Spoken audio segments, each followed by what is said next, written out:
Avant que cet homme n'interpelle Jésus, il y avait là une femme qui était atteinte de la perte du sang pendant 12 années. Elle a arrêté Jésus parce que la foule le suivait. Elle a touché le manteau de Jésus et une force est sortie de lui. Et la Bible déclare que cette femme fut guérie. Au même instant, cet homme vient dire à Jésus, ma fille est malade. Parce que quand il quittait la maison, il n'a pas dit à Jésus, il n'a pas dit à sa femme, ni à ses enfants pour dire que non, je quitte la maison pour aller voir Jésus parce que ma fille est morte. Non, il a laissé sa fille étant quoi? Malade, souffrante. Mais est-ce qu'il s'attendait à cette nouvelle? Il ne s'attendait pas à ça. Il ne s'attendait pas qu'on vienne lui dire que ta fille est morte. Bon, c'est plus la peine. Les gens viendront te dire la situation que tu vis là, ce n'est plus la peine d'aller à l'église. Les gens viendront te dire, même les médecins te diront, ton cas là, on ne peut plus, c'est plus possible. Alléluia. C'est lorsqu'on dit ce n'est plus possible, c'est là que Dieu dit c'est possible. Il est venu dire à ce pasteur, au chef de la synagogue, qui a l'habitude de prêcher à tout le monde, d'enseigner que Jésus guérit. Il a l'habitude de dire à tout le monde, Jésus fait des miracles. Mais c'est arrivé à son tour.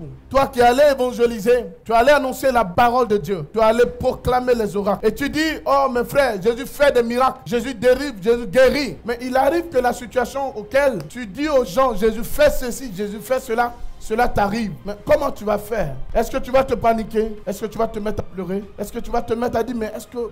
Oh non, non. Seigneur Jésus, mais pourquoi c'est à moi ça m'arrive? Pourquoi c'est à moi que cela arrive? Moi-même, j'ai dit aux gens que tu guéris. Et c'est ma fille qui meurt. Qu'est-ce que les gens vont dire? Qu'est-ce que les gens vont penser? Je viens dire à quelqu'un, Jésus bénit. Alors que moi-même, je suis pauvre. J'ai dit à quelqu'un, Jésus fait des miracles. Quelqu'un va te dire, mais qu'il fasse pour toi d'abord. Alléluia. Est-ce que nous ne sommes pas confrontés à ça souvent? Et on dit que nous sommes chrétiens et chrétiennes. Mais notre situation perdure, ça ne change pas. Oh, mais il y a Jésus a dit une parole. Il a dit quelque chose à cet homme. Vous savez, il y a une chose, quand ça nous anime, ça prolonge notre miracle. Ça éloigne notre miracle. Ça empêche la gloire de Dieu de se manifester. Qu'est-ce que Jésus lui a dit premièrement? Il savait que si il n'avait pas parlé à cet homme allait rentrer dans le doute complet, la crainte totale. Il dit à cet homme, ne crains. Il dit quoi? Ne crains pas. Crois seulement, ne crains, crois seulement. Mais c'est facile à dire. C'est facile à dire, ne crains pas. Mais en réalité, lorsque Jésus a vu le monsieur, il a vu aussitôt la crainte commencer à s'emparer de lui. La crainte, c'est la peur, le doute a commencé à s'emparer de lui. Certainement, quelqu'un a eu à te dire, tu vas à l'église, tu as prié, tu es allé dans plusieurs églises, tu as vu docteur par docteur, prophète par prophète, apôtre par apôtre, évangéliste par évangéliste, pasteur par pasteur, mais ta situation n'a pas changé. Si il y a la crainte en toi et que le doute en toi, comment tu veux voir un miracle? C'est pas possible. C'est pourquoi Jésus a dit à cet homme, ne crains pas, crois seulement. Ça veut dire, espère, ne doute pas. Ta situation va changer.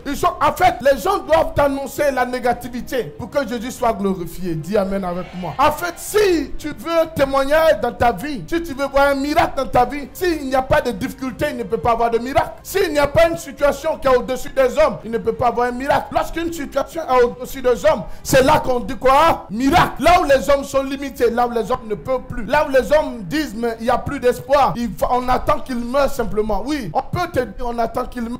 Mais c'est là aussi que Jésus aussi sort. Il a dit à Lazare, on dit ils sont venus chercher Jésus. Marthe et Marie, sa soeur, oh non, ton ami Lazare est mort. Il est mort. Il dit non, il dit à Pierre, aux apôtres, mais Lazare dort. Mais le sommeil de Lazare, en réalité, c'est une mort pour les hommes. Mais pour Jésus-Christ, le sommeil des hommes est une résurrection pour lui seul. Alléluia. Pour dire qu'on peut t'annoncer que ton fils est mort ou ta fille est morte. Mais simplement si tu crois que Jésus-Christ qui est mort, qui est ressuscité le troisième jour, existe encore, c'est que ta situation peut... Amen. Et il dit à cette dame, à ce monsieur, ne crains pas, crois seulement. Est-ce que je peux te dire ce matin, ne crains pas, crois seulement? Je peux te dire ça ce matin, ne crains pas, crois seulement. Tu seras guéri. Alléluia. Et en disant cela à cet homme, il dit, ne crains pas, crois seulement. Elle sera sauvée. Le mot sauvé, on peut donner plusieurs sens au mot sauvé. Amen. On peut dire, bon, après la mort, elle est sauvée, elle est au ciel. C'est ça, non? L'homme, le pasteur pouvait dire, ah, bon, c'est que ma fille qui est morte est sauvée. Je crois qu'elle est sauvée. Elle a le salut. Amen. Il pouvait penser à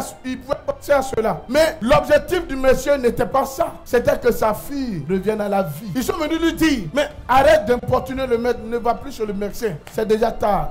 Les autres chirurgiens t'ont dit, les professeurs t'ont dit que le médecin là, que le mal que tu as, c'est fini. On dit c'est un professeur en médecine. Il est supérieur au médecin. Amen. Un professeur en médecine te dit, ton cas là, il n'y a plus solution. Amen. Tu es devant le professeur, le spécialiste dans son domaine. Il te dit, il n'y a plus solution. Et puis un pasteur vient te dire, c'est possible. Crois seulement. Oh, Oh, est-ce que quelqu'un me comprend? Je veux dire à quelqu'un, ce que les hommes pensent que c'est impossible, celui qui a la foi croit que c'est possible. Est-ce que tu me reçois ce matin? Je vais aller doucement parce que la guérison est d'abord mentale. Et d'abord quoi? Mentale. En fait, ici, ils sont venus dire au monsieur que ta fille est morte. La première des choses, si c'était moi ou c'était toi, Seigneur, Jésus, tu allais se mettre avec quoi? D'abord, la nouvelle va te casser le moral, va te décourager. Ils ont dit que ta situation là, honnêtement, on n'a qu'à se dire la vérité. Parce que nous tous on m'a dit non. Mais au moment je sais que toi tu as les médicaments pour guérir la personne, tu ne viens pas me donner les médicaments là. Tu laisses quand je meurs, c'est là que tu viens chez moi. Est-ce que je vais te laisser entrer même? Sors. Sors! Mais en réalité, ils étaient avec Jésus, mais ils ne connaissaient pas Jésus.